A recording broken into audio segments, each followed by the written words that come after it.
Il y a du droit. Michel Burgon. Bonjour. Depuis des années, le GPS permet de localiser des personnes. Orange vient de renseigner les Français sur l'incivilité de nombreux partis se confiner en vacances. Le traçage est un phénomène juridique historique. Nos ancêtres les plus lointains se tatouaient, se scarifiaient. Ce sont des initiatives privées ou étaient tatouées, initiatives publiques d'appartenance tribale ou d'esclavage. Des marques indélébiles d'esclaves ou d'autres temporaires, le maquillage, les pilosités, le voile islamique et plus récemment les prothèses métalliques des skinheads, des antécédents qui montrent la complexe futilité du problème. Le confinement aussi a son histoire juridique. Le bannissement, les léproseries et le traçage imposant la crécelle aux lépreux. Au Moyen-Âge, il existe déjà une pensée de la contagion. La quarantaine et le confinement sont des progrès juridiques dans le contrôle des maladies.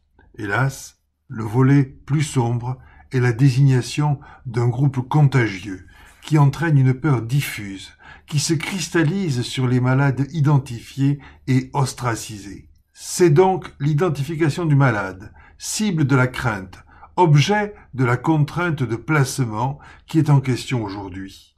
Mais les réponses ont déjà été données dans d'autres circonstances. Des règles modernes et efficaces existent. Nous les appliquons déjà aux malades MST qui ont des rapports non protégés contaminants, aux imprudents qui partent en mer ou en montagne contre les instructions de prudence, aux personnes qui conduisent des véhicules non conformes, qui ne respectent pas le confinement, etc.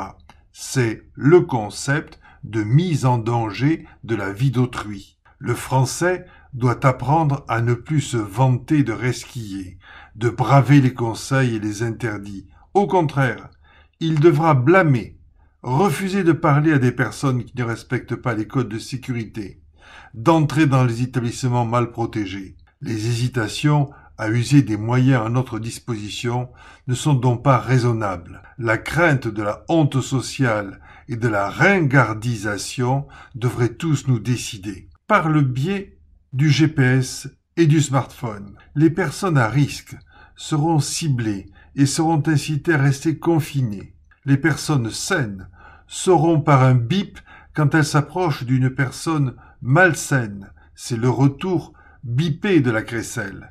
Certains lieux et fonctions pourront être réservés aux personnes acceptant ces principes de sécurité.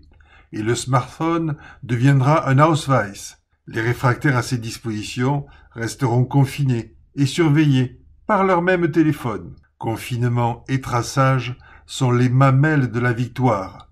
Les accepter, c'est refuser la maladie. Les refuser, c'est l'accepter. La société a les moyens de se protéger. Les libertés individuelles doivent s'incliner devant l'intérêt général. Si le port du voile n'est pas interdit, celui du masque sera obligatoire. Visitez le site de Radio Présence. Sur la page de l'émission, des liens permettront de prolonger la réflexion. À la semaine prochaine.